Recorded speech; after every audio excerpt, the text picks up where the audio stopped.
Everyone. Thank you all for coming today. We're very thankful that you're here.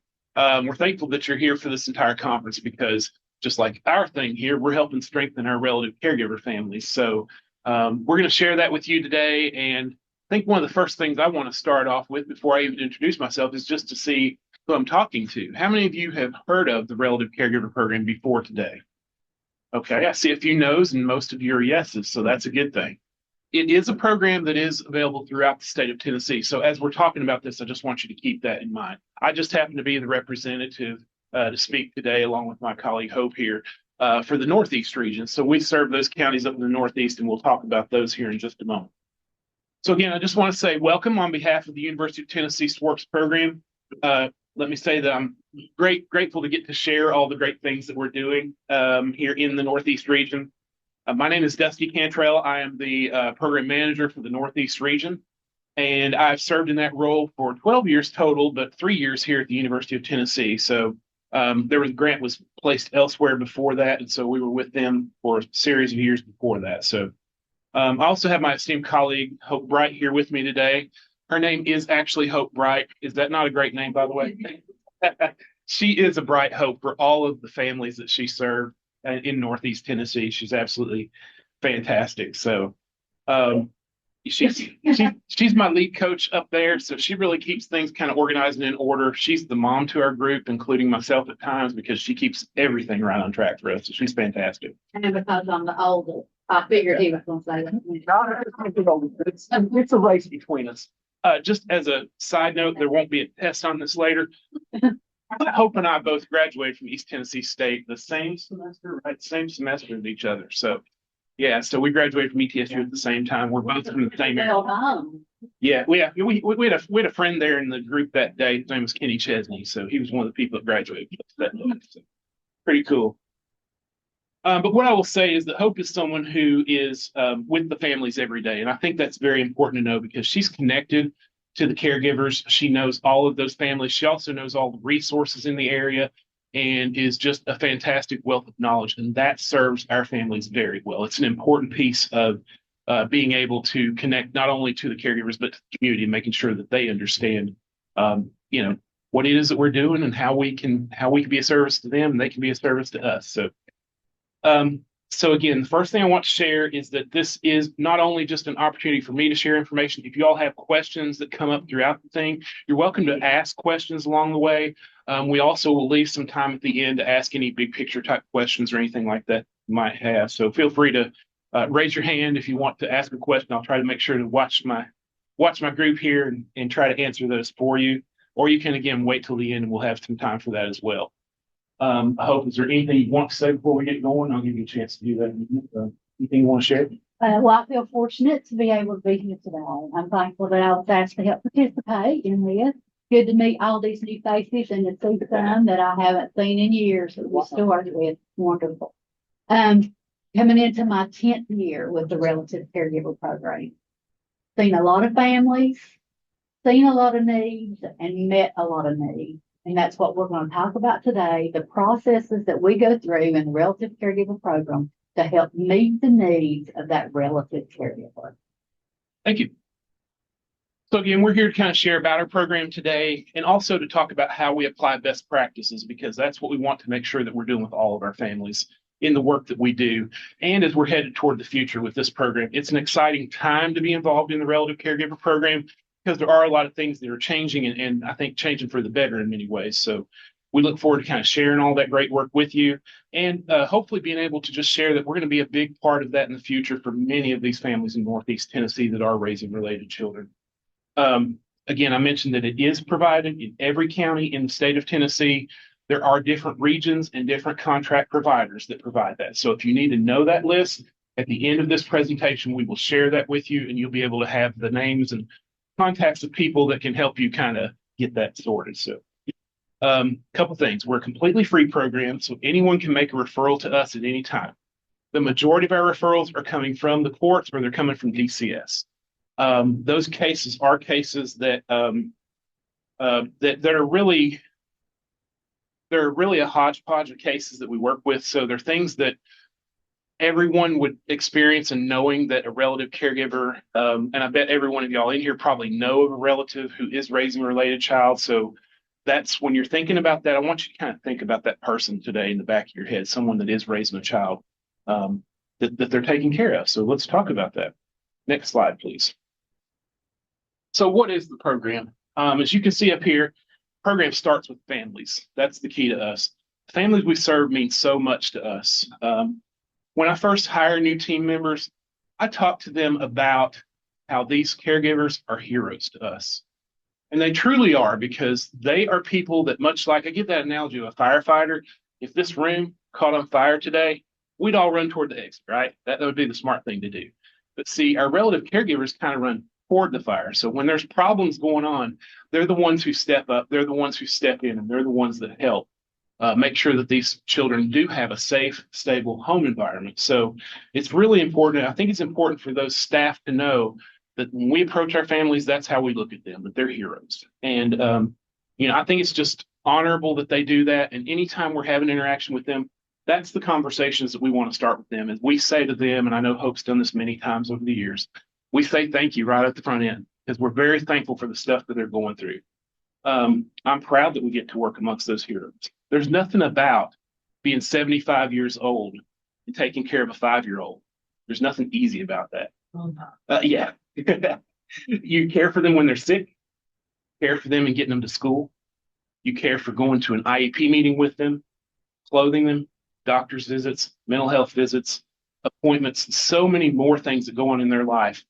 The good news is you get to do that every day on repeat. So that's a challenge, isn't it? Because if you think about, I know yesterday my group here, the logistics committee people, we were here, some of us at 6-ish thereabouts, and we go all the way to about 7 o'clock at night. By the end of the day, I was ready to just collapse in the bed. Now imagine that I have to go home then, take care of a relative caregiver child. So it's a challenge, I'm not getting younger myself, so I know what it's like. So again, I'm just very thankful for what they do. I do want to talk about the counties that they serve, that we serve in the different counties here for Hope and the others that are on our team. We have 4 people on our team right now. We serve Carter, Greene, Hancock, Hawkins, Johnson, Sullivan, and Unicoi counties. I always have to look at them because that's a big list of counties. So we serve a big list of people, a big group of counties, but we are able to keep those counties served well, I think, and we do good work with them. So these caregivers are always related to the children in some way. So most often we're working with grandparents or great-grandparents raising grandchildren. That's kind of our number one demographic that we work with. But we do have aunts, uncles raising nieces, nephews. We have cousins raising family members that are related. We have adult siblings that are raising sisters and brothers. We had a group not too long ago, they might still be in the program, that was 22, I think it is, and they are raising their siblings. So they're just barely of age themselves, and they're taking care of 5 siblings. Yeah, that's a bunch. So that's a challenge. It's crazy. And I'm just so thankful again that they're doing that, because it's not an easy thing to do. When I say it starts there, it does. But there's another important part of the program that our team, and that is those family coaches. We currently have 4 of those that I mentioned before. We're also looking hopefully to expand to 2 in the new year. We're going to cross our fingers that the budget comes out the way it needs to. It's a little iffy right now. We're asking for it. We hope that we get it. We show definitely that we need it, because we do have a lot of caregivers out there. The family coaches are great at connecting caregiver families with resources, tools, and the skills necessary to maintain a safe, stable home, like what we talk about here. Our family coaches provide services including home visits, which happens about every month on home visits, and more often as needed, as it's important to note that every home visit we're working with really has a series of goals that we set up with them. So we talk to them about what is it that they want to do? What is it that they want to accomplish over this period of time? So we work in partnership with them and the family coaches together, again, to help maintain that stability and to build towards self-sufficiency for our families. In addition, family coaches offer support groups which occur in their counties where the family resides every month. So it's in their home. Those support groups are in that county, and hopefully they can really benefit by not having to travel so far, because again, a lot on their plate to start with. So this is an opportunity for us to kind of make sure that we meet their needs in their area where they're at. These meetings focus on activities like budgeting, It focuses on planning for financial issues, focuses on educational topics, different things like that. So really do hit a lot of different areas when we're working with those families. The FCs also provide families with opportunities for fun outings and activities that are completely free to the family. So when they're in the program, they're getting all the things that we're doing for free. There's no charge to them at all. We are funded well enough to be able to do that. And it's, again, an honor to be able to do that, provide those extra things for them. It's important to note that anyone who's raising a related child is eligible for our program completely free. It's important to know that there are some proofs, though, that you have to provide and some steps that you have to go through to be involved in the program. Excuse me. For instance, they have to be related by blood, marriage, or adoption. And the biological parents cannot be living in the same home as them. We have had situations where a caregiver has called us up and said, hey, my bio child is living with me, and I'm also taking care of her children. Our thought behind that is that that is not the most therapeutic way for us to provide services, because they can continue to do whatever it is that's caused this issue to start with, and that they can really continue to do that. So we want to make sure that that person is kind of removed from that situation, and that we're able to just, well, somebody may be trying to come in, and to be able, it's fine, to be able to do that. And then to focus on, again, all those different things that we're trying to do with families, and getting referrals to them as well, getting referrals to other agencies. Oftentimes, our caregivers need the ability to have, through that assessment process, other types of referrals. Those can include things like mental health stuff. It can include medical needs that they have. It includes educational stuff that they need to know more about. It could be a 504 plan, could be an IEP that's needed for them. Could be financial needs. We have a lot of them that come to us and they don't have all those financial things worked out for them. And so whether it's clothing, beds, that's a big one we get a lot for. Sometimes they need help with food assistance, because now they're feeding, as she said a minute ago, with these extra 5 children, that's quite a few more mouths to feed. You're not expecting to feed 5 extra people. So that's a challenge, right? That's a big thing. So yeah, so we really place that emphasis on being able to advocate for oneself. And so when we're talking, we're trying to make sure that these families can eventually be able to advocate for themselves. And that's really a key important component to the work we do. That's what those support groups and those educational groups are for, is to help learn more about advocacy for themselves and know how they can advocate when we're not in the system with them one day. So we want to make sure that once they leave us, that they're good at doing that as well. So let's see here. I thought I saw a question. So their skills are important when we're not actively working with them, as I said. In addition to that, many of the emotional challenges that are present already when they step into this role as caregiver are sometimes amplified by the fact that now they're caregiver and they're parent of this child. That can create some drama as well, because you have all of a sudden now you've got that person acting in that role for that bio parent. Bio parent may not be really thrilled about that, right? You can see how that would be an issue. So it can really be a factor for them. So it's important for us to really make sure that these children don't disrupt and don't go into state's custody. And so we want to just try to stabilize that home as soon as we can possibly do that. One major significant change that I want to talk about over the last couple, make sure. Yeah. One major change that we've done over the last couple of years is we have had something called the stipend put in place. The stipend, I'll go back and give you some history of it. One of my people who was here when we were working on that's here today. She used to be a coach with us, family coach with us back in the day. Mindy was. But that came about by some legislation that was passed and signed by Governor Lee in 2023. The legislation began, believe it or not, in a room very much like this room here. We were all sitting around a table together just talking, and the legislative liaison comes in and starts talking to us and asking us questions about our program. Well, lo and behold, they come out and say, okay, we're getting ready to put this together as put forth as a piece of legislation. And so we were like, okay, that's an uphill battle, but maybe it'll happen, hopefully. So it became that idea of Hope and a few others of us sitting there and just pushing for families to kind of receive some type of aid or some type of assistance for families. Up until 2023, these families most often were given custody of the children and then they received no help. Often they would go from the DCS office of taking that child saying, we're not going to keep them in custody, we're going to keep them out of custody.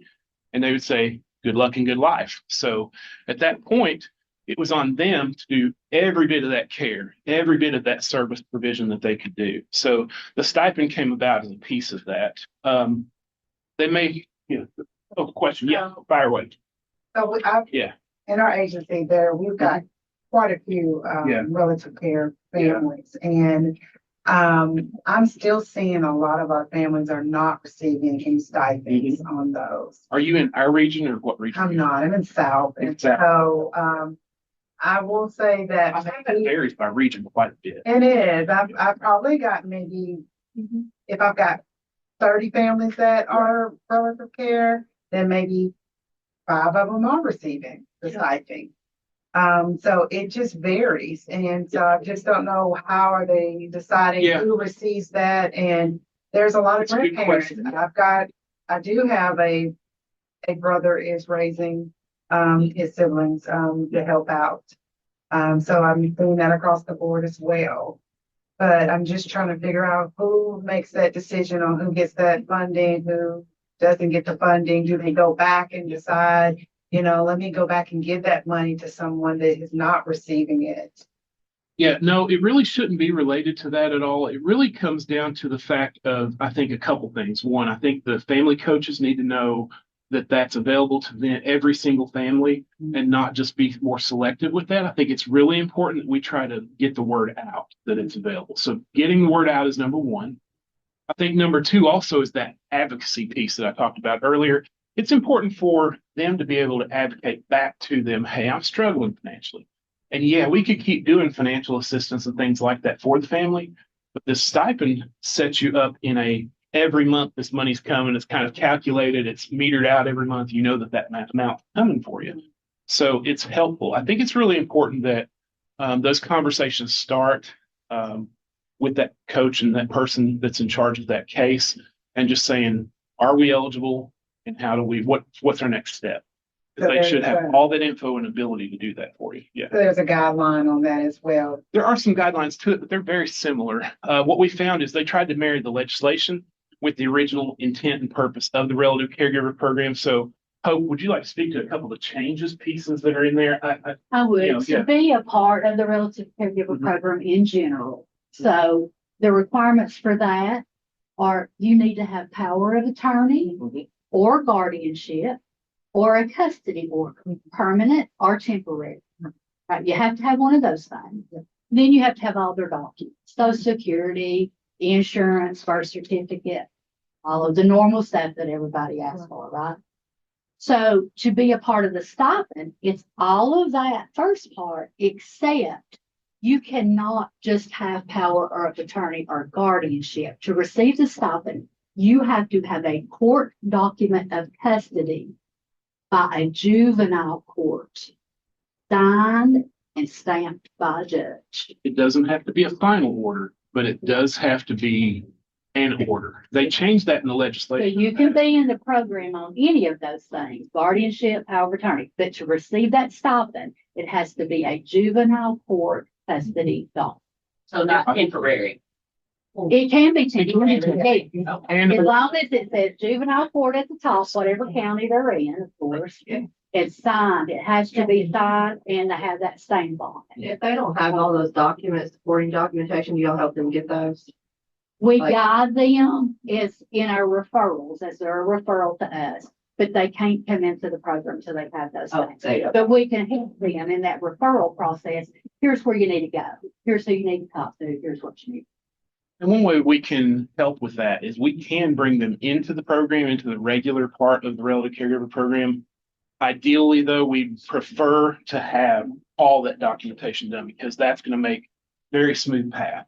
Our trouble is we have so many people requesting the stipend now in our region that we have to take those cases as our priority because we just can't serve just the relative caregiver families. So again, that's where hopefully new staff, new things like that can help us to be able to do that. Because currently we're just working a backlog of people who really, most of them want that, they want that extra piece, the stipend, but they're not also, I want to say this is like, I want to make sure to make this clear. It's not one of those things where that's all they want. It's not that they just want the stipend. Not at all. They want those other services. They want to have stabilization. They want to have all those pieces. And I think that's a very important key because a lot of people think they're just there for the stipend, and that's just not the case. Yeah.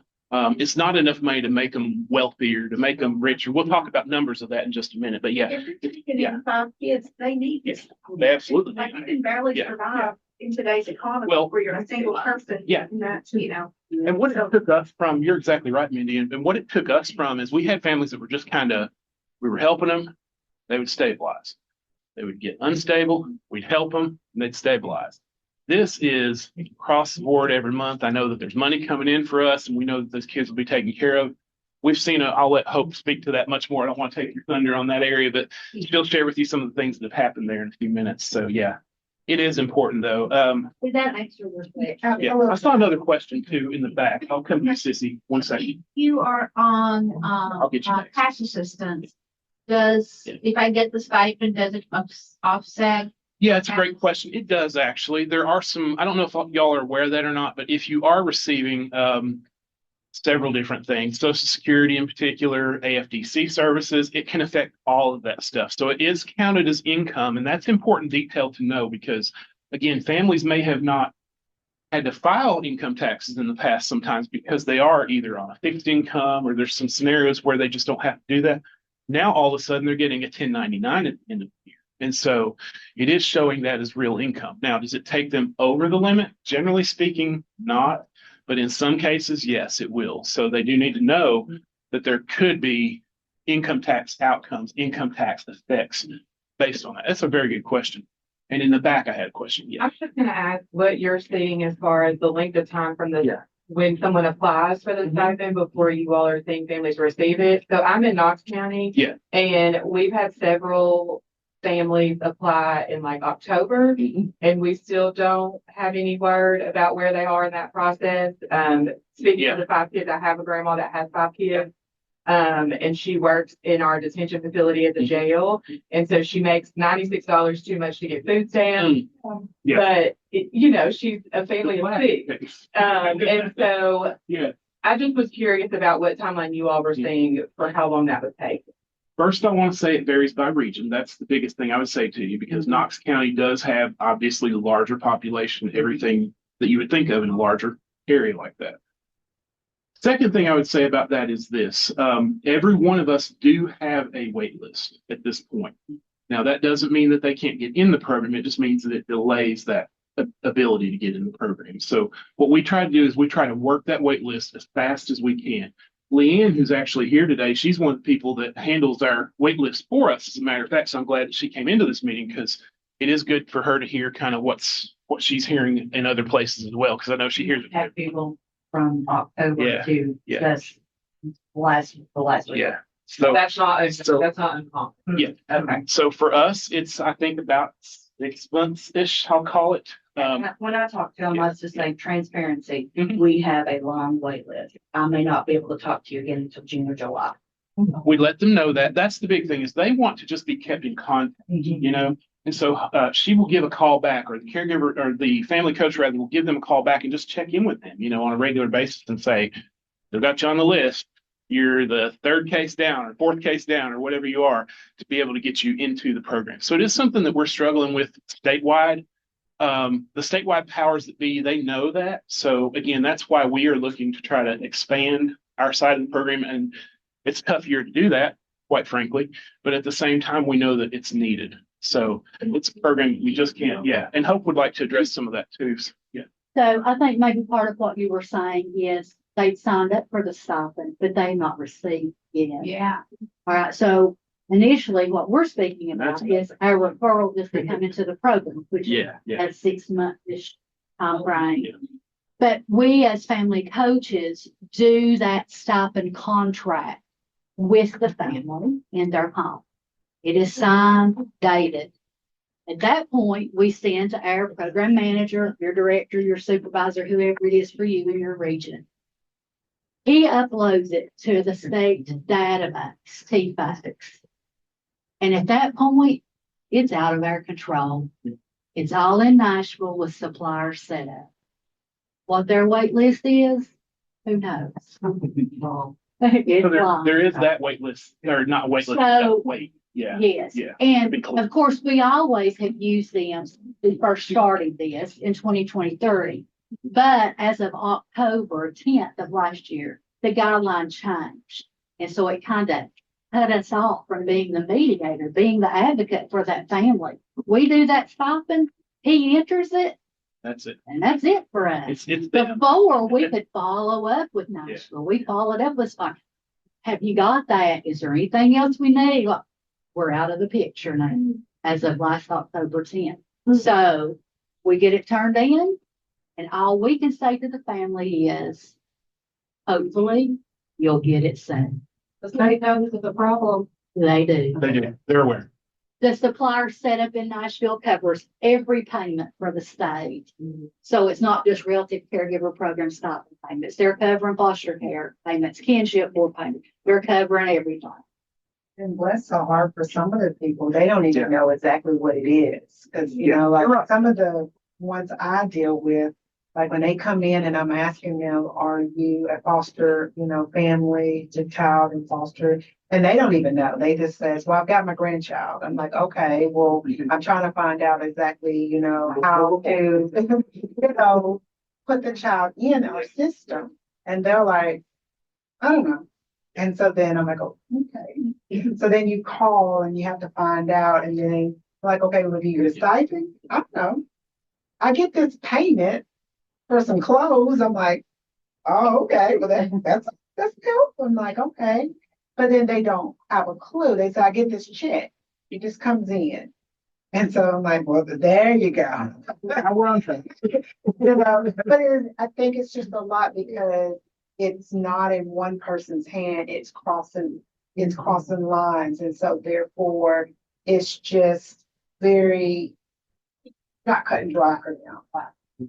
And part of our guideline also is if they are receiving another payment from the state for that child, a kinship payment or something else, they are not qualified to get the stipend from that. So you can only receive that one payment from the state. They call it double dipping. And to address the question that we had earlier, we do fill out the W-9 with them when they do that stipend contract. Now, as far as my caseload of families, they've never had to pay on taxes. Some of them, it has affected their TennCare, their SNAP benefit, their housing, if they got a housing voucher or a Section 8, but they were able to get that rectified and get it back to where it was supposed to be. But initially, they're like, oh, you got more income, so we're cutting your SNAP benefit. But Advocacy is key to that. yeah, That's been a through lot the of us. process, we've able to get everybody straightened out. Totally But agree. that is a possibility. We tell our families that there's a possibility Yeah. that your rent's gonna go up. There's a possibility they're gonna reduce your SNAP benefit. Or your family's first might go away if you're getting a child only grant. But we have tried to rectify all of that with them. And it really helps to let them know up front. And they are still, and I didn't have this in my portion of the presentation, but I'll tell you this. I have a family in Hopkins County, and she's raising a nephew and 2 nieces. And she said to me, they can take it off because my SNAP benefit's not going to put braces in their mouth. Reality, That's stopping. real world. I need that money. So that's where a lot of the thought process is with our family. They need that stop because it can be used for a variety of things. So when you say it can be rectified, can you explain that a little bit more? Like, are you calling SNAP benefits and saying, yes, they have this extra income, but this is what it is? And they may, how does that work? We are allowing them to, we're coaching them into what to say and all that. It has to be, and we have found out through our statewide meetings that we have with RCP, that it's unearned income. They need to use those words. It's unearned. That makes a difference in the coding at DHL. That makes a difference in the coding at TennCare. Unearned income. So we have found that, or by us writing a letter explaining what the stipend is and them giving it to that provider, then that's separate. Thanks for sharing. Child only grant, that's not based off of a family's income, but does that count, does that reduce that? The families first, child only grant. Child only grant is different from, like, the families first.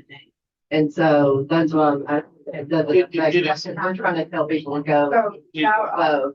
child only grant is just giving them the ability to give the child and not the Right. parent. So does that, Based on that child's income. yeah. We, Called without regard. It doesn't have any effect on how much of that. Have you found that it's affected them receiving the child only grant? not just specifically that, Okay, okay. just family. Just Yeah, and We kind of lump all that together. gotcha. good question. All right, sorry. So, no, we're good. Okay. So again, I'm gonna jump back into this if I could, but we spent a lot of time and money in the past really making sure that those families, as I said, had the basic things they needed, whether it's their electricity, keeping the house rent caught up, whatever all those things might be for them, right? And feeding the children in their care. We spent that money, and that was called financial assistance for families. So we were doing that financial request and that financial assistance for families in the tens of thousands of dollars just in our area, and that happened statewide. So a lot of money being spent in that area just to ensure that these families had the food, had warmth, had all their needs to basically ensure that the family was going to be okay and didn't break apart. When Hope and the team came together to discuss this original legislation, we really had no idea what that impact would look like for people. Once that bill was enacted, which again was in 2023, caregivers began receiving checks and deposits of money for the children in their care. What an amazing difference it made. We heard story after story of families. As a result, caregivers now receive 1/2 of the foster care board rate. For those of you who maybe don't know, that's about $17 a month, give or take, depending on it's kind of the average because there's a day per child in their home each month. So it actually adds up to quite a bit of money, about 500-ish in the range of that a month per child. So it can add up pretty quickly for a family. And so it really helps those families. And there are differences in age. I will say, I don't want to get into all the details of that, but there's a difference in age. So it's through 16. I just always tell them your teenagers will get a little bit more. Teenagers get a little more money than that, but it's averaged out. So 1888, 1809. and 1809. So $17, we'll call it middle, right? That's the easiest way that I can remember to do it on that. So yeah, but they provide that for the children in their care. So it became obvious pretty quickly. You can just do some simple math on this, is how I like to explain it. If you have 1/2 of the foster care board rate, right, versus the children going into state care at the full foster care board rate, right? Not talking about paying for a social worker to go into the home on the regular basis, not talking about clothing and Medicare and all those different things that are involved in bringing a child into the state's custody. It doesn't take a genius to figure out that saves millions of dollars and even tens of millions of dollars statewide in our program. So it really was great to see that we already have these built-in homes for children. And as foster care continues to struggle to keep their numbers up and keep those homes open and available for people, it doesn't take a genius to figure out that that's a really nice benefit to have that built-in home there. And keeping them out of the courts, we see huge success rate with that. The state's no longer having to provide any type of 24-hour care, no supervision, case managers, et cetera. All that stuff is just rolled in that you can't even put a specific number per child on. It's so much money. I can't emphasize enough how much that has stabilized families in our region and statewide. Later in the presentation, like I said, we'll have some success stories that we'll be able to share. But the stipend has really become a lifesaver for several thousand families statewide.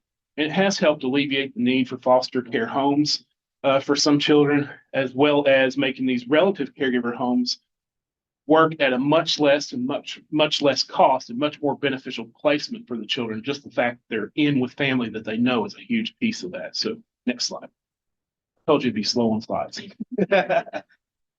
Why the relative caregiver matters in prevention. Well, let's talk about why. At the core of our program, prevention is the focus of our program. Prevention is maintaining the caregiver family stability and keeping those children out of state's custody whenever possible. So here's what we know. Children in relative caregiver situations receive greater stability and less trauma. According to a study from the longitudinal effects of cumulative adverse childhood experiences, we know that children in foster care receive significantly greater placement stability compared to those in non-relative foster care. According to research, children with fewer adverse childhood experiences, some of y'all know those as ACEs, right, are less likely to face placement instability, yet another significant number. And statistics show that children in foster care with a 6 to 9 ACEs have a 52% increase in the odds of experiencing placement instability. Very significant. Definitely significant in the fact that we need to be sure to address this issue. We need to make sure that familial versus foster care is working, and that's what we have in our situation through the relative caregiver program. So to be clear, we're not against foster care placement. We think it certainly serves its place, and it is a very valuable resource for the state. But it's our belief that family makes the best caregiver for the children. If we can put them with somebody who they're familiar with, if we can help with that relative and kind of mitigate the risks out there, it just makes a much more stable family life and environment for those children. Another thing that we know is that it maintains that cultural identity and community connection. Study from 2020 from Children and Youth Connections, results of the CFSR, stated that relative caregiver supports the preservation of a child's cultural identity and their community connections. I don't ever want to discount the fact that coming from the same community, coming from the same people who you grow up around and you're with, is such a huge part of this type of work. It's crucial for their sense of self and for their sense of belonging. The Family Connections Report highlights that maintaining those strong connections with family and community is essential for a healthy development and for reducing trauma. We also know that relative placement reduces exposure to stranger care, institutional care, and repeated placements. So children in relative care are less likely to be placed in stranger foster care or institutional settings, which can obviously be very traumatic and very disruptive. One thing I would say as a side note to that, we've seen this several times throughout the years. We have a relative who is taking care of their grandbaby and a foster care parent who's taking care of a child. And the situation with that is if this child is very difficult to deal with and very hard to deal with, out of the two people, which is the more likely of that person to say, this is too much, I can't handle this, and kind of wash their hands in the situation? Family just doesn't want to give up on family, do you? I mean, I don't want to give up on my grandbabies. I'd do it in a second. It's just part of how you feel. And so we can use that piece of leverage as that extra bit of work in the way that we do things to help again to reduce that trauma. So research also shows that sometimes you hear the word kin versus relative caregiver, talking similar in some instances on this. So we know that that creates better outcomes for children compared to stranger foster care. And again, reduced placements that are disruptive over and over as well. So those constant placements that are out of home. We also know that it strengthens the safety net of the family and the community. A recent publication called Evidence-Based for Avoiding Family Separation and Child Welfare from 2019 says that relative care strengthens the natural safety net provided by a family and a community, which is vital for a child's well-being. We also know that maintaining familial relationships and connections can lessen the traumatic impact of removal, and it improves the emotional well-being, increasing the likelihood of reunification and permanency. More on that in a moment. Relative care offers numerous benefits for children, including greater stability, preservation of cultural identity, and reduced stranger care, as we talked about before, and again, that strengthened safety net. Those factors contribute to those overall outcomes being better for those children not being in the child welfare system. With all that in mind, next slide, please. We want to talk about building parental resiliency. So some of y'all are going to recognize this as part of the 5 protective factors, correct? Everyone knows that one? Relative Caregiver Program focuses on 5 protective factors for resilience.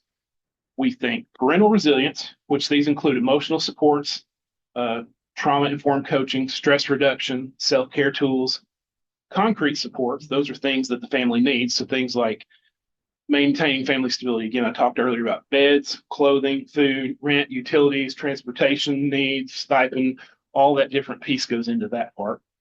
Number 3, which is social connection and maintaining those familial bonds. We do that through peer support groups. So we have those support groups each month that we'll talk about. Fun enrichment activities and events. That's another thing that we do, again, free of charge to these families.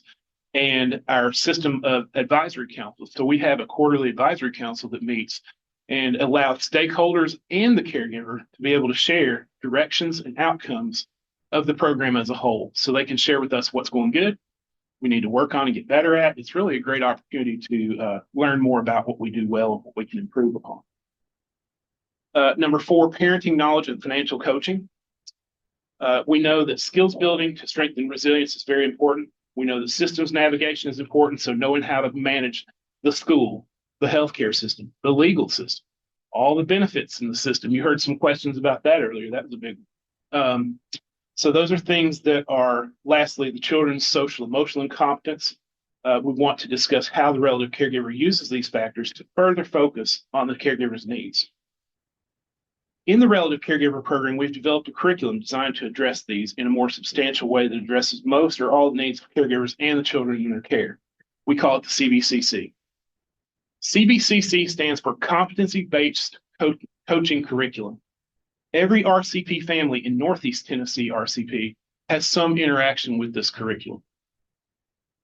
Whether it's during assessment, goal setting, home visits, support groups, educational opportunities, they're going to have some connection and hear about the CBCC curriculum. How much of the curriculum we use, how much we focus on is identified, as mentioned earlier, through those assessments that we do. At the end, we have pretest scores for each family in the program. The 4 measures of competency for our program are family stability. If you notice earlier in the slide, we had the parental resilience. So if you see FS, that's family stability, well-being, mastery, and then there's a F is also on there, which is financial. It's not on this page. So those are the ones that we work with. So again, family stability, which are, again, those parental resilience, concrete supports, well-being, which focuses a lot on the caregiver, sometimes on things like self-care and all those sorts of things, definitely healthcare, medical, mental health, etc. The financial piece of things, which we always are focused on, and then those mastery skills. We're going to talk about mastery skills here in a moment. Next slide. So parental resilience, trauma-informed coaching. Parental resilience is how we use trauma-informed coaching. As we seek to provide information and options to families, we utilize our array of assessments to determine what trauma the child has and what the caregivers might have previously experienced. To that end, we use several assessments. We use the ACEs, which is one that probably most of you are familiar with, the ACEs aware. We use the Family Needs Scale. We use our CBCC pretest and our life events checklist. So those are all assessments that are available to the coaches to use in this first few days of working with the family and trying to find out kind of what it is that this family needs long-term. So it really reaches many different areas and really gives some great information because it guides us toward that goal setting and identifying the areas for work. Our family coaches work to assist the caregiver to understand their trauma responses in children, and at times, sometimes their own, because it's not just, sometimes the grandparent or the aunt, uncle also has some things they need to work out and deal with. And so we're trying to provide that support and that healing all along the process. Our FCs are not master's level, so they do defer to clinicians when there are clinical needs. So we do work with mental health and other types of professionals for that. When a clinician or a mental health or health professional are needed, we make what's called a warm handoff to that provider. So we're trying to make sure that we connect them to that resource and make sure that they understand what their next steps are in this process. So we don't just leave them out there hanging. We make sure also that they can advocate for themselves when they do go to those different meetings or appointments. We've also discovered that many of the children in their care need additional competency skills in self-regulation and problem solving. So coaches spend time working in scenarios and discussing how they can maintain peace with the family, because that can often be a factor. Communicating to their own biological children, who are the birth parents usually, and the children who are people who need the most kind of help and healing and all that sort of thing too. So the dynamics may require additional counseling help for much tougher areas, and that's why we try to focus on that. At the end of the assessment phase, we're going to develop a series of goals and action steps, and those things are going to help drive the success and the maintenance of that safe, stable home that we talked about before. Next slide. So now I am going to turn over to Hope, and she's going to come and talk about a few of the other items involved here. I'm going to move some of my notes out of your way. I'll keep my second right here with me. Carry on, so. Everybody stand up. Let's stand up. I'm standing. You've been sitting there a minute or maybe 2. Don't let you stand up, stretch a little bit. Now, don't take that as a sign I'm getting ready to bore you to death, and you're gonna have to move around a little bit to stay away. Hopefully I won't. Hopefully I won't. She does, so yeah. Drop a book or something. She's teaching, she knows what to do. She's got teaching background. All right, thank you all. I'm gonna preface what I'm getting ready to talk to you about with saying that, better put my glasses on, hadn't I, first of all. Some things that I may talk about, trauma related could possibly be triggering to you. So I just want to let you know that up front. Now, we're service providers in here and we can say, well, we're used to all that. Hopefully we are, but some things we never get used to. And especially if it's happened to you personally in your family, when you hear about it again. I just want to let you know up front, there might be a little something in there, bring a little emotion out in you, and that's all right. I don't let anybody cry in my presence without me helping them. At the top of this slide, we see a quote from a caregiver. We're going to call her Rose. She's a caregiver, a real caregiver in our Northeast region. And she said, even though I had already raised a family, I found myself in a strange place raising my grandchildren. My family coach has shown us kindness and compassion in the most difficult time of our lives. When Rose took custody of her grandchildren, she had many immediate needs in that moment. And with her family's coach guidance, her needs were met with dignity and efficiency. And we're going to hear some more about her story after a while. Let's look at this blue box in the center. Many families respond to the need to be a relative caregiver with just a phone call and little preparation. When family members take on a child, or in some cases, multiple children, it's often a surprise, and they are more often than not ill prepared for what they're facing. Two of our top priorities as an RCP coach under the blue box. Number one, ensure the home is child safe and families are stable. Now, if they're coming to us and have already had DCS involvement before they were ever referred to us, a safe home assessment called a home safety checklist has already been done with that family by DCS to assure that the child is being placed in a safe environment. But upon intake into our program, we will use that same checklist to check on their home for safety. And number two, we will address the caregiver's most immediate, concrete, urgent needs. And let me tell you, they are urgent to these families when they bring a child into their home. All right, if you would be so kind, I'm going to get you to role play with me just a little bit, all right? I want you to close your eyes. I would like for your mind's eye to picture a child.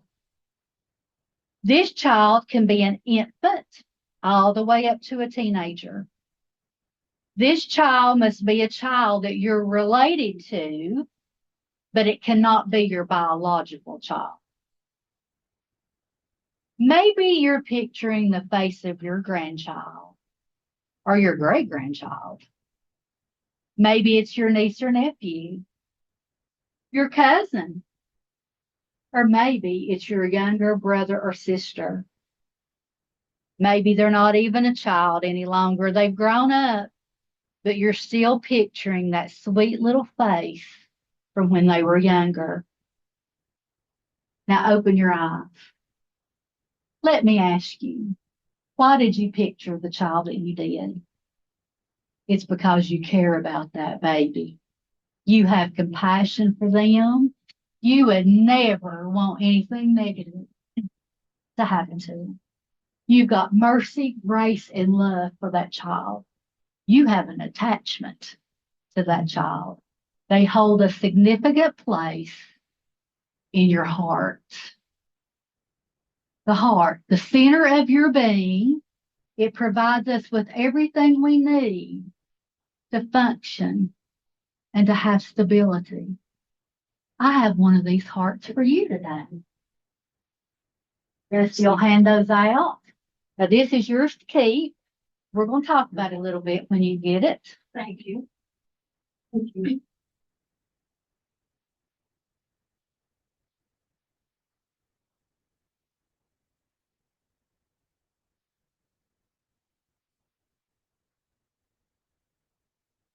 We'll sing that old song, take one down and pass it around.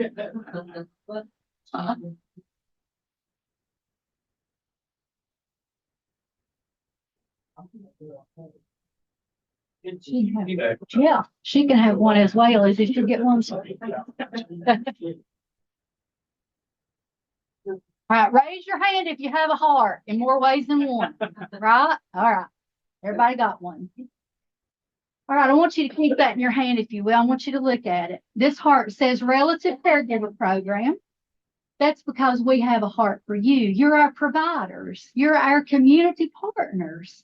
And you're here to learn more about how to strengthen our Tennessee families. Look at those hands. They're the trunk of that tree. That's your community support. That's your concrete. That's your everlasting. Look at those leaves. That represents strength and growth. We get that from our community, the people that surround us and lift us up. And those hearts in the center, well, that's our caregivers, and that's our children. So every time you look at this, I want you to think about the Relative Caregiver Program. Now, they call this a stress ball, and I guess this is a stress heart, right? So while you're holding this, I want you to close your eyes again. We're going to pretend for just a minute, and you can squeeze this hard as I talk. It's 2 a.m. in the morning. You're sound asleep.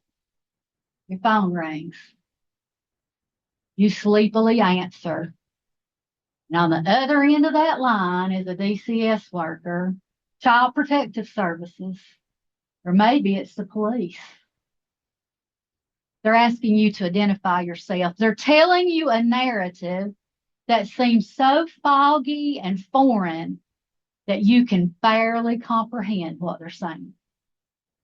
But one thing is certain. When you hear the name of that child you care about, that child you love is being removed from their home by no fault of their own. And they're in urgent need of a place to feel safe, wanted, cared for, and loved on, and just to be told that everything's going to be okay. This is the worst moment in that child's life. As they continue to talk to you, you feel your heart being squeezed inside your chest. The voice on the other end of the phone asks, can you come? Can you come and take this child with you? And in that moment, your heart feels like it's being broken in two. There's pain and trauma, but there's also love and compassion all wrapped up in that one phone call. 1,000 scenarios run through your mind, but the bottom line is you cannot stand the thought of that child that you have a heart for spending hours or days in a DCS office or being placed in state's custody, away from everyone and everything they know and love. Now open your eyes. Before you realize it, you say, I'm on my way. You just made that decision with your heart of love and compassion. You didn't make that decision with your head that's screaming, how am I going to do this?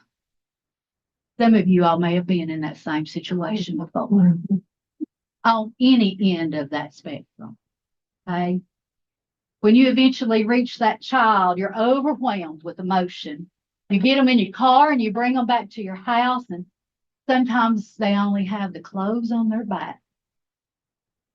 All the constant and the familiar that they've known has been broken away from them in a million pieces. And now it's your job to try to put it all back together again. But folks, you just role played the actual reality of hundreds of our RCP families across this state and thousands across our nation. Now, there's many things that transpire between that phone call and the day that RCP shows up to do that intake with the family. And like I said before, if there has been DCS involvement, then that agency can assist them in that moment and help them till we can get to them.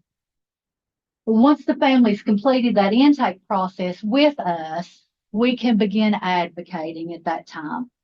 We advocate for and coach them into family stabilization and future success. So what do concrete supports look like?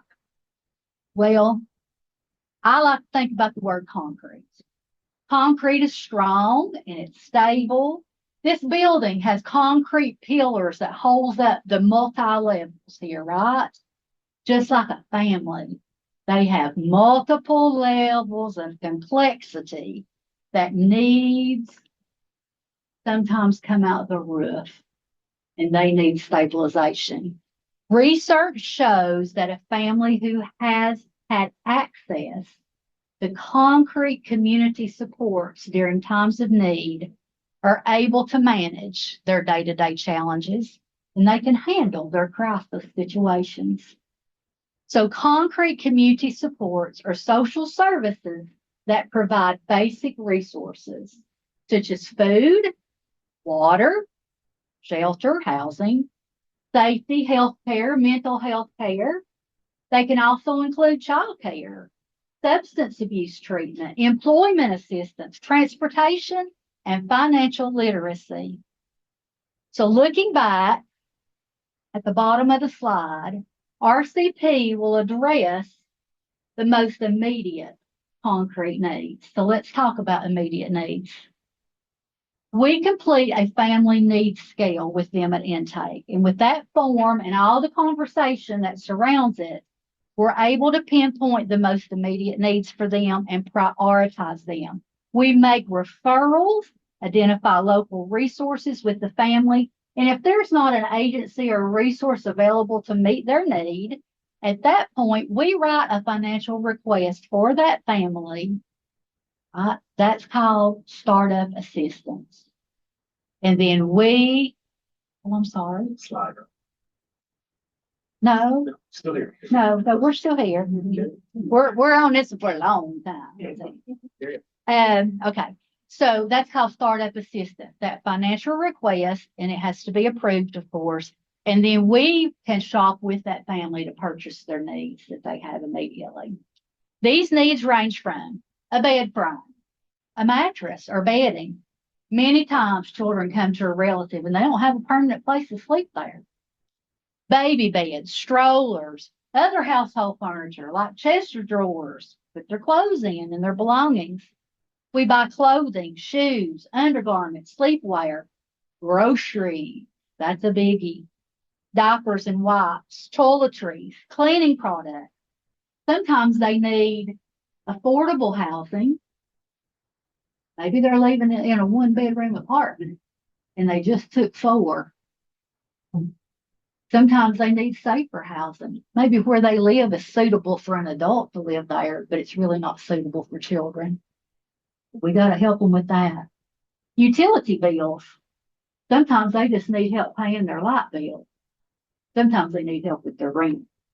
Heat and air, appliances, smoke detectors, fire extinguishers, finding medical and dental providers, finding mental health resources, counselors and therapists, school supplies. School supplies are a biggie. When a child is taken from their home, 9 times out of 10, if they're school age, nobody thinks about bringing that backpack. They need a backpack. They need paper and pencil, notebooks and school supplies, uniforms. They need age and skill appropriate toys. Sometimes they're facing big transportation issues. It's different not to have a car when you live alone by yourself. But if you've got children, you need a vehicle or you need a bus that comes by. You need a bus schedule. You need some money to pay for the bus. Transportation issue. Sometimes a special needs child needs adaptive equipment and devices that will help them with mobility in their daily living. And sometimes they just need assistance in filling out all those forms. Y'all, how many of you have ever struggled filling out a form? And we got a little bit of knowledge, right? Some of these folks have a hard time filling out forms. Insurance, Medicare, Medicaid, job applications, SNAP, WIC, Families First, legal support for child support. As you see, concrete supports are essential in stabilizing and meeting the physical and emotional needs of the family. Once the family's been able to have their immediate needs met, Then we discussed the topic of finance. The truth of the matter is, caregiver might be drawing a meager Social Security check today, and tomorrow she might be raising 4 children. That Social Security check is only going to stretch so far. Earlier in the presentation, you heard Dusty mention our curriculum, CBCC, and how we cover financial topics with the family, and we do. And he touched on the relative caregiver stipend. We talked about that quite a bit, which is half of the foster care board rate. This stipend can help the family significantly by providing enough financial support. Maybe it's just to fill in the gap.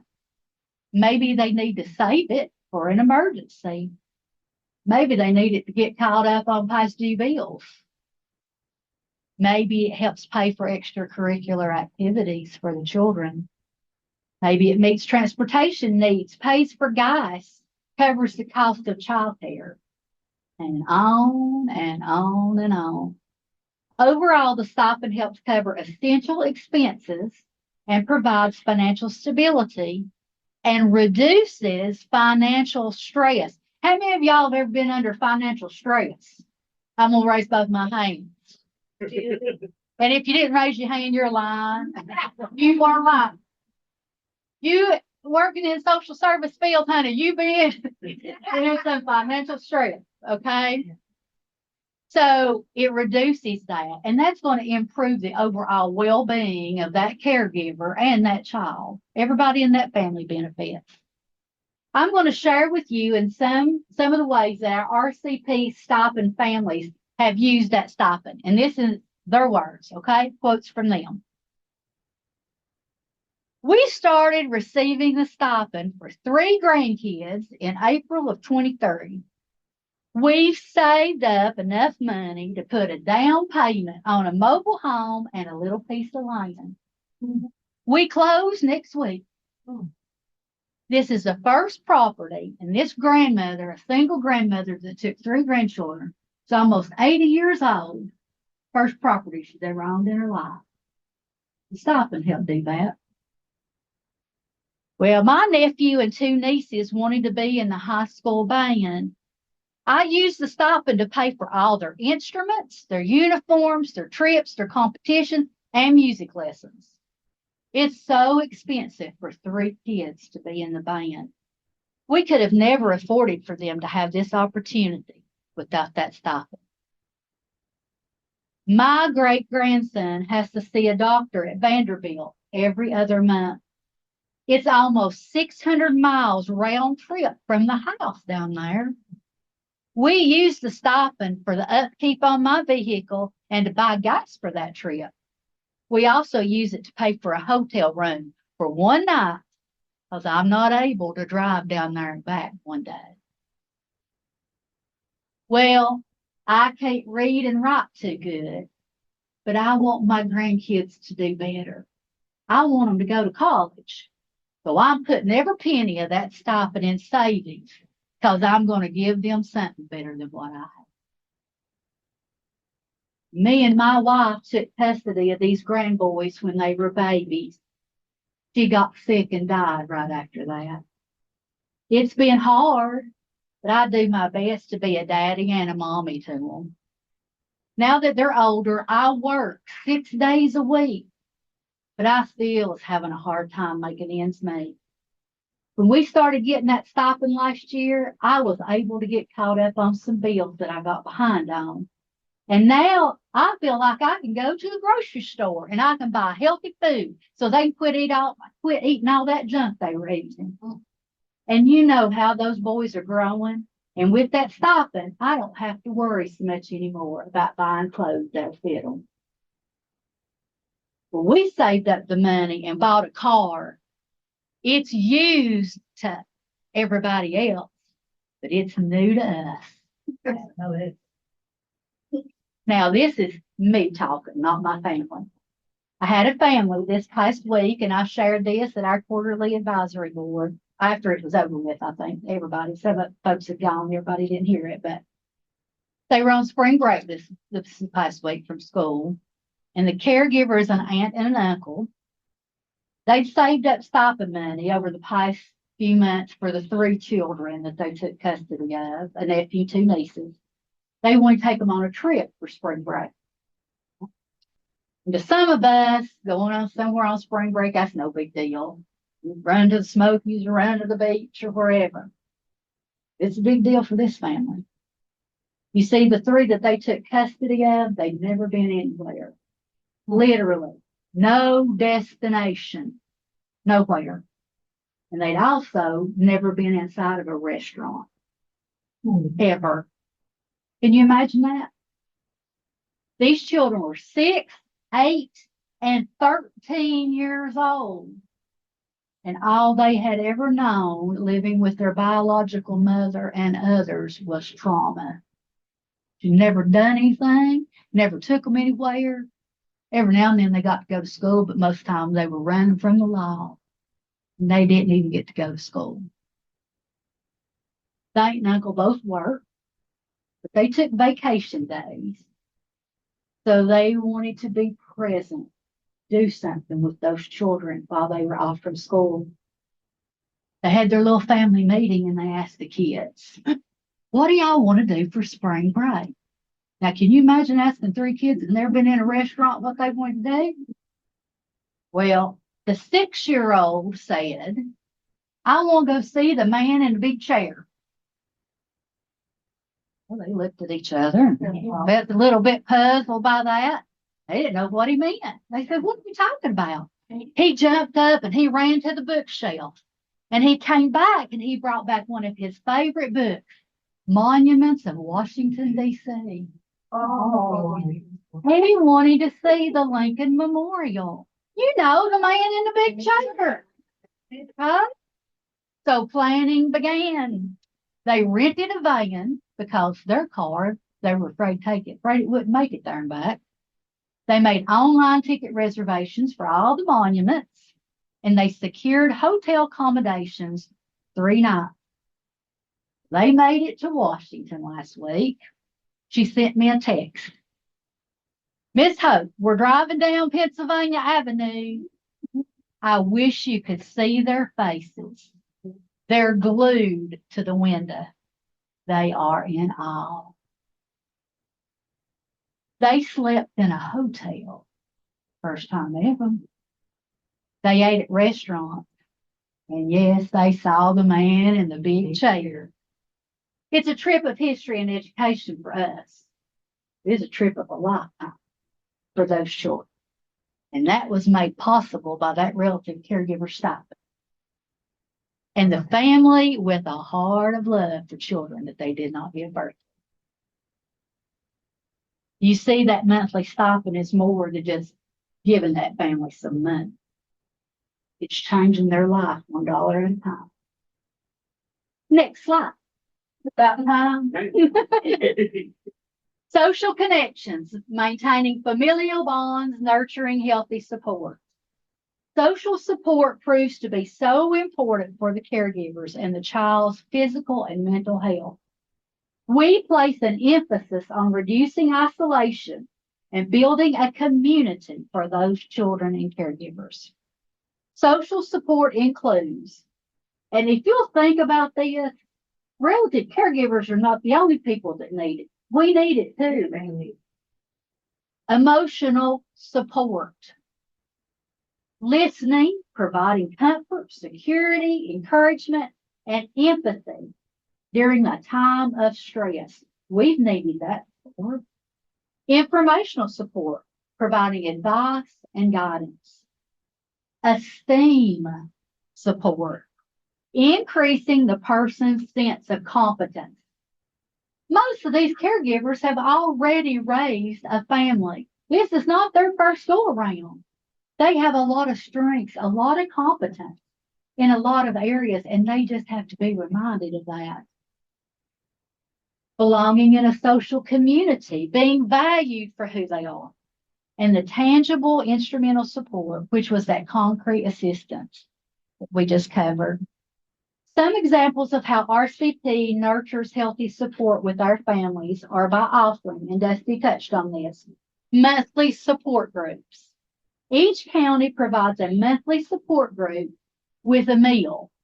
This gentleman back here is eating his breakfast when he come in. I said, go for it. I'm all about eating your breakfast. Food has a unifying power. Who knows that? You can tell me, look at me. I'm all about being unified. Okay? Sharing a meal brings us together. It helps eliminate loneliness and it fosters a sense of community. The caregivers also enjoy a meal that they didn't have to prepare for or pay for. At these support groups, our primary goal is to create a non-judgmental space where caregivers can openly share their concerns, challenges, and victories. It's a safe space to share experiences, receive emotional support, connect with others facing a similar challenge, and receive information from local resources. We often have guest speakers on topics relevant to caregiving. At the support group, they find understanding from others who know what they're going through. So many times we hear caregivers say, well, I thought I was the only one doing this. And then they came to a group meeting and they said, I'm not by myself. Other people are doing this too. Another healthy support is RCP quarterly family enrichments. Each quarter, RCP offers free family fun experiences. These enrichments aim to strengthen family bonds, create shared experiences, encourage families to learn and grow together. These enrichments allow the children just to be children and experience activities they otherwise might not have the funds or the opportunity to. Some of our enrichments that we've done in Northeast include the zoo, water parks, interactive museums and discovery centers, working farms, pumpkin patches and corn mazes, holiday parties with all the bells and whistles, trampoline parks, nature preserves and state parks, family game nights with karaoke, fossil sites, the circus, and last but certainly not least, once, maybe one and only time, I'm not sure about that, but once we went to Dollywood. Now, imagine that. Some of the stories we hear that come from these adventures are ones that we'll cherish forever. I'm going to tell you this little story. Little girl, 6 years old, she'd never had a birthday party, never had a cake, never had a candle. Nobody'd ever sung happy birthday to her. So the day we went to Fender's Farm and Pumpkin Patch, her grandmother secretly brought a little cookie cake. And I brought the candle. So candles are expensive, and I had a candle that she didn't have to buy. So as we were eating lunch, which was free and included in that enrichment, we all started to sing happy birthday to that little girl. You should have seen her face. She was overjoyed. And as we were singing, people started gathering around that was just there, not even with our group. And they started telling her, happy birthday, happy birthday. She was convinced that everybody there at that farm that day was there for her birthday party. The grandmother didn't have any extra money, like I said. She couldn't afford that child a gift. That's why I brought the candle. She said, I can get that cookie cake. That's all I can get. I said, that's fine. She told that little girl, this farm is for your party today. All the animals, all the activities we're doing, all for you. That little 6-year-old is now 12. Every time when it gets near her birthday, she says to me, Miss Hope, you remember my birthday party at the farm? I said, I sure do. She said, that's the best birthday party ever. RCP is making a difference in the lives of these children. Another avenue of RCP social support is quarterly advisory board meetings. The primary objective of the RCP Advisory Committee is to provide guidance and advice to caregivers and community partners, along with providing a platform for open discussion, and gaining collective knowledge and experience from its members. Now, who's its members? The staff, the RCP staff, Northeast caregivers, and representatives from local organizations and agencies. We meet over breaking bread. Here we are with that communal meal again, and offer each other insights into trends, potential opportunities, enhancing our networks, building relationships with community partners and stakeholders, and strengthening the bonds between the caregiver and the service provider. The RCP Advisory Committee is vital in our organization's long-term stability and success.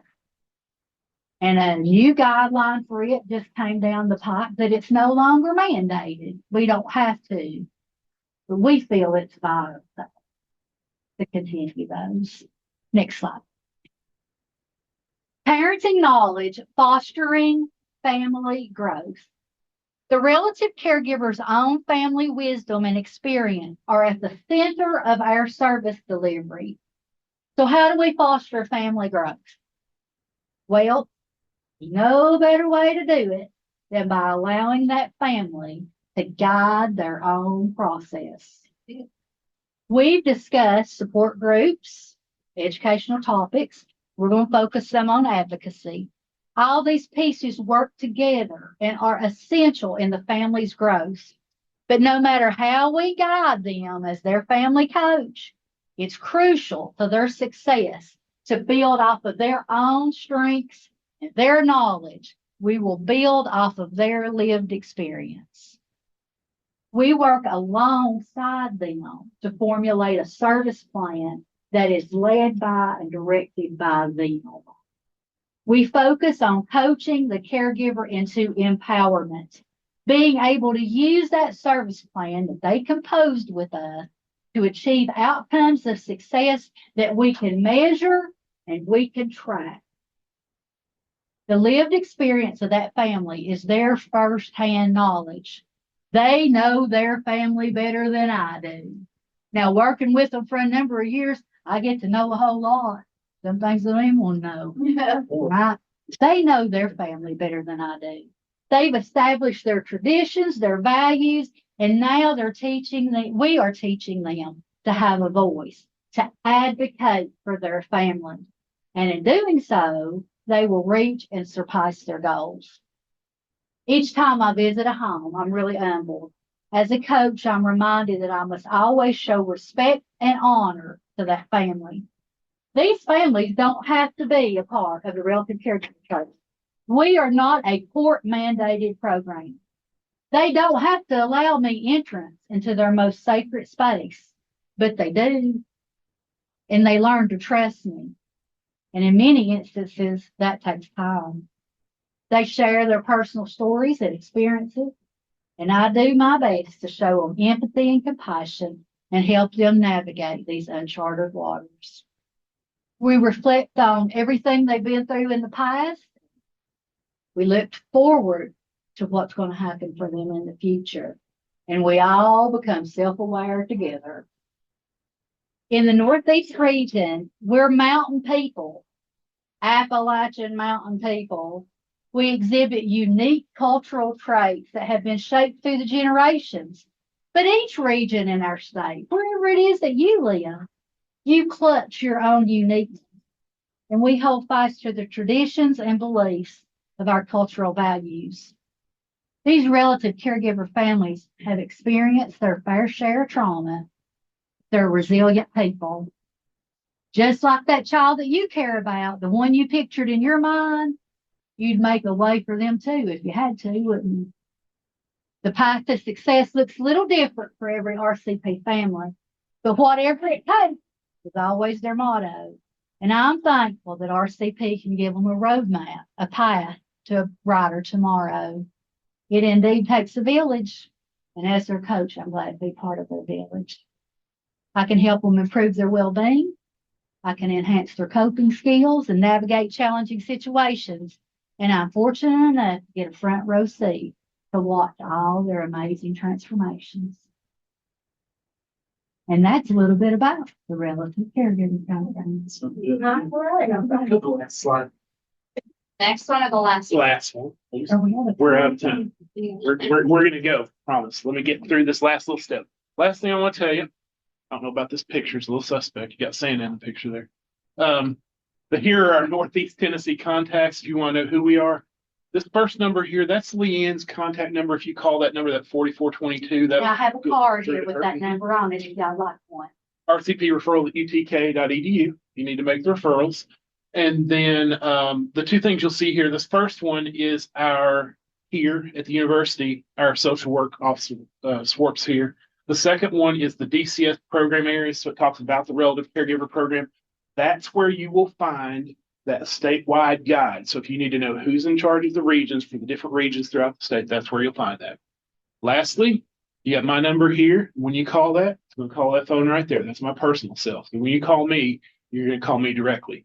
That's my email.